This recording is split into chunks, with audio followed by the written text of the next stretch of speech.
कि please FIR दर्ज कीजिए। अंदर से हमें बताया जा रहा है कि देखिए ऊपर से ऑर्डर आया है, एफआईआर नहीं हो सकता है। सिंपल सी बात है, जब तक एफआईआर नहीं होगा तब तक हम यहां से नहीं हिलने वाले हैं। क्या देश की राजनीति अब संसद और एसी कमरों से निकलकर सीधे सड़कों पर आ गई है? देश की राजनीति में आज सबसे बड़ा सवाल यह है कि आखिर छात्रों की आवाज कौन उठा रहा है, राहुल गांधी और कॉकरोच जनता पार्टी। जब एक साधारण एफआईआर दर्ज करवाने के लिए देश के नेता प्रतिपक्ष को खुद सड़क पर उतरना पड़ रहा हो, तो आप देश की कानून व्यवस्था के हाल के बारे में खुद समझ सकते हैं। एक तरफ बीजेपी कांग्रेस को घेरने के लिए वंदे मातरम का राग अलाप रही है और उसमें कानून व्यवस्था की दुहाई दे रही है, लेकिन तब कानून क्यों याद नहीं आया जब एक छात्र कई दिनों तक एफआईआर दर्ज करवाने के लिए दर दर की ठोकरें खा रहा था। पिछले कुछ दिनों से अगर आप विपक्ष और खास तौर पर राहुल गांधी के तेवरों को देख रहे होंगे तो एक बात बिल्कुल साफ समझ आ रही होगी, राहुल गांधी अब पूरी तरह बदल चुके हैं। वो राहुल गांधी जो पहले संसद में भाषण देते थे, प्रेस कॉन्फ्रेंस करते थे या जनसभाओं में सवाल उठाकर अपने घर लौट जाते थे, अब वो सीधे एक्शन के मोड में हैं। कभी वो अचानक प्रधानमंत्री आवास के बाहर जाकर धरने पर बैठ जाते हैं, तो कभी दिल्ली के पुलिस थाने के फर्श पर बैठकर पुलिस वालों से बहस करने लगते हैं। 21 अगस्त को संसद मार्ग पुलिस स्टेशन में जो कुछ हुआ उसने पूरे देश का ध्यान खींचा। एक पीड़ित छात्र को लेकर राहुल गांधी थाने पहुंचे और कहा, जब तक पैलेट गन चलाने वालों पर एफआईआर दर्ज नहीं होगी मैं यहां से नहीं हिलूंगा। दिल्ली पुलिस ने कहा कि हमने छर्रे नहीं चलाए, तो एक ही सवाल है, अगर आपने नहीं चलाए तो किसी ने तो ये छर्रे चलाए होंगे, शायद किसी और ने इन पर छर्रे चला दिए, और अगर किसी और ने नहीं चलाए तो पता नहीं, शायद इन्होंने ही छर्रे चला दिए हों। मगर क्राइम तो हुआ है क्योंकि इनके शरीर में छर्रे हैं। हम सिर्फ ये कह रहे हैं कि एफआईआर दर्ज कीजिए,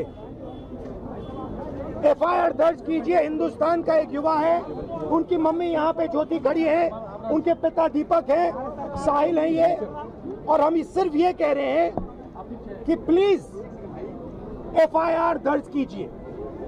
अंदर से हमें बताया जा रहा है कि देखिए ऊपर से ऑर्डर आया है, एफआईआर नहीं हो सकता है। सिंपल सी बात है, जब तक एफआईआर नहीं होगा तब तक हम यहां से नहीं हिलने वाले हैं। और नतीजा क्या हुआ? सत्ता के गलियारों में ऐसी खलबली मची कि बीजेपी के तीन बड़े नेताओं को सामने आकर सफाई देनी पड़ी। आज सबसे बड़ा सवाल यही है कि राहुल गांधी और देश का मुख्य विपक्षी दल अब यह मान चुका है कि बहरी हो चुकी व्यवस्था को जगाने के लिए संसद के अंदर कागज उड़ाने से काम नहीं चलेगा। क्या अब सरकार से बात मनवाने का एक ही तरीका बचा है? सड़क पर उतरो और व्यवस्था को घुटनों पर लाओ। बात शुरू होती है 20 जुलाई के उस स्टूडेंट मार्च से, जहां प्रदर्शनकारी छात्रों पर कथित तौर पर लाठियां चली और पैलेट गन का इस्तेमाल हुआ।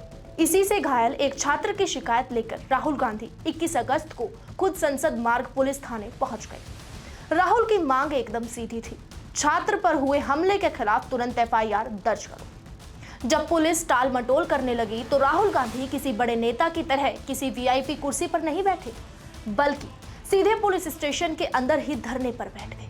घंटों चले इस ड्रामे और भारी राजनीतिक दबाव के बाद आखिर पुलिस को झुकना पड़ा और एफआईआर दर्ज करने पर सहमति देनी पड़ी। जब एक साधारण एफआईआर दर्ज करवाने के लिए देश के नेता प्रतिपक्ष को खुद सड़क पर उतरना पड़ रहा है, तो आप देश की कानून व्यवस्था के हाल के बारे में तो खुद समझ सकते हैं। ये हाल तब है जब नवंबर 2013 में सुप्रीम कोर्ट की संविधान पीठ का स्पष्ट फैसला है कि यदि पुलिस को किसी संज्ञेय अपराध की सूचना मिलती है तो तुरंत एफआईआर दर्ज करना अनिवार्य है। सोचिए, 2013 का सुप्रीम कोर्ट का इतना बड़ा जजमेंट मौजूद है, फिर भी एक छात्र कई दिनों तक एफआईआर दर्ज करवाने के लिए दर दर की ठोकरें खा रहा था। तब व्यवस्था को कानून की याद क्यों नहीं आई? राहुल गांधी के इस अचानक लिए गए फैसले ने सत्ताधारी पार्टी को हैरान कर दिया। आलम यह था कि जब राहुल गांधी थाने में डटे थे तो बीजेपी के तीन बड़े नेताओं को एक के बाद एक मीडिया के सामने आकर बयान देना पड़ा। वंदे मातरम का अपमान करते करते कांग्रेस पार्टी एक चक्रव्यूह में फंस चुकी है आज वही कांग्रेस पार्टी अपने एक नेता को पुलिस थाने भेजती है एक नया स्वांग रचने के लिए, ताकि देश का ध्यान वो वंदे मातरम की कंट्रोवर्सी से हटा सके। विषय यह है कि जब पुलिस की व्यवस्था से ये कहा गया है कि प्रोब अंडर वे है, जब सुप्रीम कोर्ट ने अपना मंतव्य, अपना वक्तव्य इस विषय पर दे दिया है, तो क्यों अपनी राजनीतिक फायदे के लिए एक प्रश्न चिन्ह लगा रहे हैं राहुल गांधी हमारे देश की पैरामिलिट्री फोर्सेस पर? जब देश की सबसे बड़ी अदालत मामले की जांच कर रही है, तो आज थाने के बाहर जाकर कैमरे के सामने बैठकर राहुल गांधी क्या साबित करना चाहते हैं? क्या नेता प्रतिपक्ष का देश की न्यायपालिका पर विश्वास नहीं है क्या? सच्चाई यह है कि राहुल गांधी खुद को सुर्खियों में जिंदा रखने के लिए यह कैमरा जीवी ड्रामा कर रहे हैं। ये बहुत दुर्भाग्य की बात है कि राहुल गांधी विपक्ष के नेता हैं और अब सिर्फ लोकतांत्रिक राजनीति नहीं, अराजकता की राजनीति करते हैं। कभी प्रधानमंत्री के घर के सामने बैठ जाते हैं और अभी फिर यहां बैठ गए हैं। पुलिस सूत्रों से जो जानकारी मिली है कि जिस घटना का वो संदर्भ दे रहे हैं उसकी शिकायत लीक हो चुकी है, वो जांच का विषय है। लेकिन गौर करने वाली बात क्या थी? बीजेपी के नेताओं ने उस पैलेट गन या छात्र की एफआईआर पर बात ही नहीं की जिस पर राहुल गांधी धरना दे रहे थे। इसके बजाय वे पुरानी दलीलों पर लौट आए। कभी वंदे मातरम का मुद्दा उठाया गया तो कभी राहुल गांधी की देशभक्ति पर सवाल खड़े किए गए। बीजेपी यहां कानून का सहारा लेकर कांग्रेस को घेरने के लिए वंदे मातरम का राग अलाप रही थी, लेकिन जब वो छात्र सड़कों पर न्याय मांग रहा था तब कानून कहां चला गया था? बीजेपी हमेशा राहुल गांधी को दो ही तराजुओं में तोलती आई है, या तो उनकी देशभक्ति पर शक जताओ या उन्हें राजनीति में अपरिपक्व साबित करो। लेकिन बीजेपी शायद यह समझने में चूक कर रही है कि राहुल गांधी ने अपना पूरा राजनीतिक अंदाज ही बदल दिया है। अब यहाँ एक बड़ा और बुनियादी सवाल खड़ा होता है, आखिर राहुल गांधी ऐसा क्यों कर रहे हैं? क्या विपक्ष का संसद से भरोसा उठ चुका है? राजनीति का इतिहास उठाकर देखिए, लोकतंत्र में विपक्ष अपनी बात 3 तरीकों से रखता था: संसद में बहस करके, मीडिया के माध्यम से जनता तक पहुंचाकर, या फिर सड़कों पर आंदोलन करके। लेकिन आज की तारीख में विपक्ष का मानना क्या है? विपक्ष का कहना है कि संसद के अंदर अब बहस का माहौल ही नहीं बचा है। जब भी कोई तीखा सवाल पूछा जाता है तो या तो सांसदों को निलंबित कर दिया जाता है या फिर उनके भाषण के अहम हिस्से माइक बंद करके काट दिए जाते हैं। दूसरी तरफ मीडिया का एक बड़ा हिस्सा सत्ता पक्ष के नैरेटिव को ही आगे बढ़ाता दिखता है। ऐसे में विपक्ष अगर सिर्फ टीवी पर बाइट देगा या संसद में पर्चे लहराएगा तो उसकी बात जनता तक पहुंचेगी ही नहीं। राहुल गांधी शायद इस कड़वी सच्चाई को बहुत अच्छी तरह समझ गए हैं।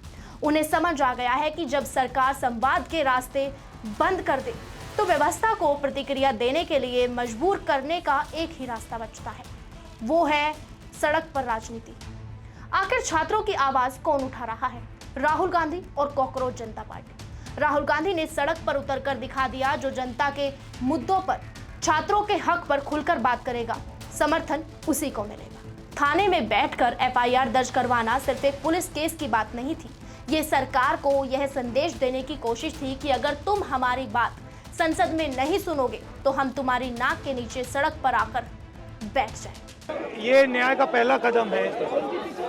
केस लॉन्च हुआ है। देखिए, कितने दिन हो गए टोटल जब से आपको ये गोली लगी? 20 जुलाई को हुई थी। आज 1 महीना हो गया। 1 महीना हो गया। छर्रे शरीर में है, 3 छर्रे आंख में है, आंख से इनको दिखाई नहीं देता है। 3-4 छर्रे दिल के पास है।